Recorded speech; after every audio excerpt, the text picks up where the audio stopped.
ए भगवत पार्षद हो, कोई साधारण नहीं हो तुम, भगवत अंश हो, भगवत पार्षद हो। अपने स्वरूप को पहचानो, जागो।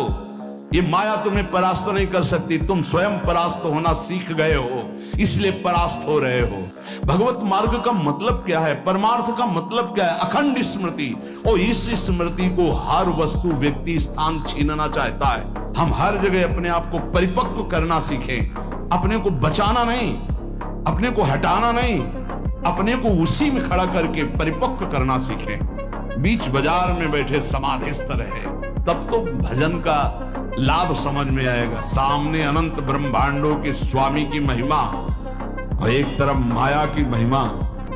स्वामी को धक्का लगा के बाहर, माया को अंदर। ऐसा प्रभाव माया का। ये बड़ी माया प्रवीण है कि प्रभु के स्थान में कोई वस्तु व्यक्ति स्थान भेज सकती हो, कोई भी।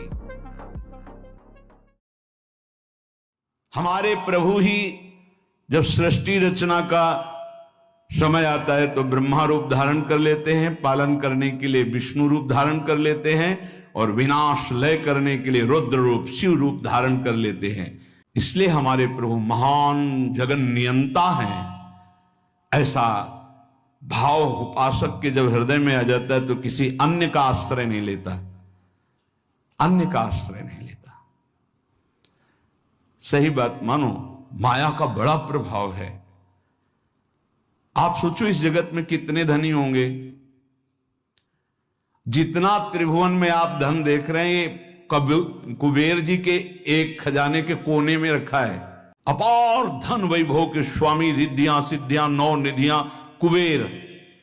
और जितना कुबेर के खजाने में लक्ष्मी जी के चरण के एक चिन्ह में है, ऐसी महालक्ष्मी स्वयं भगवान के चरण चापती रहती हैं। ऐसे भगवान के सेवक के सामने कुछ समझ में आएगा उसको? सुरपति नरपति लोकपति जिनके भाव है घास, वो हमारे स्वामी हैं। अब हम किसका आश्रय लें, किसके आगे हाथ पसारें, किसकी तरफ देखें? ये हम बार बार प्रार्थना कर रहे हैं। इस बात को आप कृपा करके समझने की चेष्टा करें। प्रभु के समान सिर्फ प्रभु हैं, दूसरा कोई नहीं। इतना बात समझो, प्रभु के स्थान पर कोई ना आ जाए। ये बड़ी माया प्रवीण है कि प्रभु के स्थान में कोई वस्तु व्यक्ति स्थान भेज सकती हो, कोई भी। बस आपकी चतुरता इसी में कि प्रभु के स्थान में केवल प्रभु रहने चाहिए। ये आप देख लीजिए, इसकी पहचान है कि जब वो प्रभु से बढ़कर कोई वस्तु बना के माया भेजेगी तो प्रभु को भूल जाओगे आप। आपकी दृष्टि में जहां प्रभु से बढ़कर हुई तहां प्रभु को भूल जाओगे। प्रभु को भूल गए तो अभी आपकी भक्ति बहुत ही कमजोर है। टीवी चल रही हो, आप देख रहे हो, आपका बिल्कुल कोई भी दृश्य चित्त अपहरण न करने पावे। हर सेकंड आपका मंत्र चल रहा है विजयी। बाजार में घूम रहे हो, सब कुछ देख रहे हो, लेकिन मंत्राकार वृत्ति विजयी। कोई व्यक्ति सामने है, उससे बात कर रहे हो, लेकिन भाव में एकदम भरे हुए, एकदम भगवान का विस्मरण एक सेकंड का विजयी। अच्छे अच्छे पदार्थ सामने रखे, खा रहे हो, लेकिन चिंतन प्रभु में विजयी। विषयान गृहणंत मुंचंतुआ। ए भगवत पार्षद हो, कोई साधारण नहीं हो तुम, भगवत अंश हो, भगवत पार्षद हो। अपने स्वरूप को पहचानो, जागो। ये माया तुम्हें परास्त नहीं कर सकती, तुम स्वयं परास्त होना सीख गए हो, इसलिए परास्त हो रहे हो। तुम्हें कोई परास्त नहीं कर सकता। भगवत शक्ति संपन्न हो, भगवत अंश हो। हमारी बात को समझना, यहां कितना छोटा स्वरूप भगवान का बना लिया गया कि खान पान की थोड़ी सामग्री भगवान को भुलवा सकती। एक साधारण प्रियता वाला व्यक्ति भगवान को भुलवा सकता है। वो अपना स्थान इतना जोर कर लेगा, प्रभु भूल जाएंगे। कौन, कैसे भक्त हो? अरे जिनके एक इच्छा मात्र से ब्रह्मा विष्णु महेश सृजन पालन संहार करते हैं, वो हमारे प्रभु हैं, स्वामी हैं। भगवत मार्ग का मतलब क्या है, परमार्थ का मतलब क्या है? अखंड स्मृति। और इस स्मृति को हर वस्तु व्यक्ति स्थान छीनना चाहता है, चाहे वो राग से चाहे द्वेष से। आप अंदर से देख लो। इसीलिए पूज्य पादुड़िया बाबा जी कहते हैं, पूरा संसार एक तरफ और तुम एक तरफ, तुम्हें युद्ध करना है। किस बात का युद्ध? मारकाट नहीं, तुम्हारी स्मृति का अपहरण कोई ना कर पावे। राधा राधा राधा राधा, तुम्हारी याद जो भगवत याद है अगर वो भूल रही है, अब घाटा हो गया। कोई भी विषय ऐसा नहीं जो हमें भगवान का विस्मरण करा दे। हम हर जगह अपने आप को परिपक्व करना सीखें, अपने को बचाना नहीं, अपने को हटाना नहीं, अपने को उसी में खड़ा करके परिपक्व करना सीखें। बीच बाजार में बैठे समाधिस्थ रहे, तब तो भजन का लाभ समझ में आएगा। तो उपासक को अपने उपास्य देव की उपासना जो गुरु प्रदत्त है उसी से संबंधित बातें सुननी चाहिए, अन्यथा कान बंद रखना चाहिए, नहीं तो फिर वो दोष जो वो आ जाता है। अमुक पाठ कर लें, अमुक स्तोत्र कर लें, अमुक रक्षा कवच कर लें, इन पर विश्वास है, 4 कण रज के लेके पूरे शरीर में लगा लिया वृंदावन की, इससे बड़ा कोई रक्षा कवच नहीं है। अरे इसी रज को ऐसे ऐसे करके भगवान की रक्षा कवच में भगवान का नाम उच्चारण किया जा रहा है। भागवत में पढ़ के देख लो,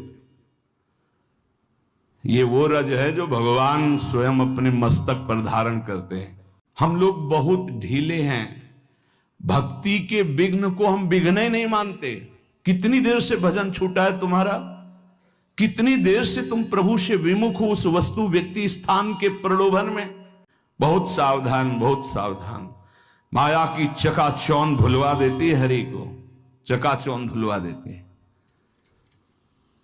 संसार का आकर्षण इतना बड़ा है, यही तो बड़ा विचित्र। और भूले तो भूले तुम जिन भूलो मालाधारी, स्वामी हरदास जी कहते, अरे और तो भूले ही है, तुम क्यों भूलते हो? तुमने तो उनका माला पहन लिया, कंठी पहन ली। उनसे बड़ा कोई है? उनसे बड़ा कोई है? अपने स्वामी से बड़ा कोई नहीं। चर्चा किसकी हम करेंगे, गुणानुवाद किसका करेंगे? अपने प्रभु का। बता रहे हैं विश्व ब्रह्मांड में जितना धन है कुबेर के कोने में, कुबेर के पास जितना खजाना है लक्ष्मी जी के एक चरण चिन्ह के कोने में है। वो लक्ष्मी जी जिनके चरण सहलाती रहती हैं वो हरि हैं, वो हरि जिनके चरणों में महावर रखते हो हमारी प्रिया जो है। अब हम चर्चा किसकी करेंगे? नीचे करेंगे किसी की? अरे सुरपति नरपति लोकपति जिनके भाव है घास। समझे में नहीं आ रहा, समझे में नहीं आ रहा। बहुत विचित्र है, बहुत विचित्र, अति विचित्र भगवंत गति। हाथ सामने अनंत ब्रह्मांडों के स्वामी की महिमा और एक तरफ माया की महिमा। स्वामी को धक्का लगा के बाहर, माया को अंदर। ऐसा प्रभाव माया का है, बड़ा विचित्र। भक्त भक्ति के विघ्न को बर्दाश्त ना करे, चाहे कोई वस्तु हो, व्यक्ति हो, स्थान, कुछ भी हो। जो मेरे प्रभु का विस्मरण करा रहा, बर्दाश्त नहीं होना चाहिए। लेकिन आप खूब बर्दाश्त कर लेते, चैन से बर्दाश्त कर लेते। नहीं, देख लो अपने लोग कितने प्रमादी हैं कि इस बात से हमें दुख नहीं होता। तद्विस्मरणेन परम व्याकुलतेति, आराध्य देव का विस्मरण हो रहा है, मुझे चैन है। बहुत विचित्र बात है। सत्संग छूट गया, तुम्हें बेचैनी नहीं हुई? तुम्हारी दिनचर्या टूट गई, तुम्हें बेचैनी नहीं हुई? तुम्हारा नाम छूट गया, तुम्हें बेचैनी नहीं हुई? क्या हम जलते हैं कि आज हमारा इतनी देर से भजन छूट गया? क्या हम कभी रोए कि हमारी सेवा छूट गई? प्राणांतक कष्ट हो तो भी सेवा नहीं छूटनी चाहिए। प्राणांतक कष्ट हो, अगर हम शकील पाते हैं तो शकील शकील करके वो सेवा कर देंगे। हमारे गुरुदेव की, इष्ट देव की सेवा, जो हमारे इष्ट और गुरुदेव की कृपा से आध्यात्मिक उन्नति हो रही, उसे कभी ना बोले ध्यान रखना नहीं, वहीं रुक जाएगी, बंद हो जाएगी। आपको स्वप्न में अच्छे स्वप्न आ रहे हैं, दिन में कोई अनुभूतियां हो रही, गुरु कृपा प्राप्त हो रही है, आपको प्रियता मिल रही है, भागवतिक आंतरिक उन्नति हो रही, बिल्कुल गुप्त, कुछ नहीं बोलना। बोले नहीं गुरु से तो बोल दे। क्यों? गुरु अल्पज्ञ है क्या? तुम बाजार से लाए स्थिति, गुरु ने दी है, उनको बताने की जरूरत क्या है? उनको बताने का मतलब अपने अहम को पुष्ट करना नहीं, फिर स्थिति नहीं रहेगी। ना गुरुदेव से कहनी है ना किसी से। गुरुदेव से क्यों नहीं? उन्होंने ही दिया भाई, उनसे क्या कहना है? उन्हीं की तो प्रदत्त वस्तु है, गुप्त शांत। एक दृष्टि में सब कुछ पता चल जाता है गुरुदेव को कि आप कहां हो, आपकी स्थिति क्या है, आपको बताने की जरूरत नहीं। अब आपकी कृपा से निरंतर मंत्र चल रहा है, बंद हो जाएगा? कहीं भी बोल दो, बंद हो जाएगा, देख लेना। बहुत इससे हमें लगता है आपका अब निरंतर भजन होता है, कहाँ आपकी कृपा से जो कुछ हो जाता है। अब आप देख लो जैसा निरंतर, तो कहाँ देख लो, तो झूठ भी नहीं होगा, क्योंकि कभी तो हम गाढ़ निद्रा में सोते होंगे, तो मुझे तो पता नहीं उस समय चलता है कि नहीं चलता, अब आप जानो। कभी भी अपने भक्ति के आंतरिक वैभव को प्रकाशित ना करे। पहला है अपने स्वरूप का निरंतर चिंतन रखो कि हम प्रियाजू की प्रिय सखी हैं। दूसरा अपने आराध्य देव के स्वरूप का कि महामहिम इन्हीं के सब कुछ अधीन है, हमें किसी और के सपोर्ट की जरूरत नहीं है, और की आराधना की जरूरत नहीं। तीसरा जो गुरु प्रदत्त साधन है उसी में हमारी रुचि होनी चाहिए, उसी नाम में, उसी मंत्र में, और उन्हीं के गुणानुवाद में। और चौथा भक्ति के विघ्नों को बिल्कुल बर्दाश्त न करे, जो हमारे प्रभु का विस्मरण करा दे उससे बचने की कोशिश करे। पांचवा भक्ति के फल को गुप्त रखे, भक्ति के अनुभव को गुप्त रखे। शेष चर्चा आगे। श्री राधा वल्लभ लाल की।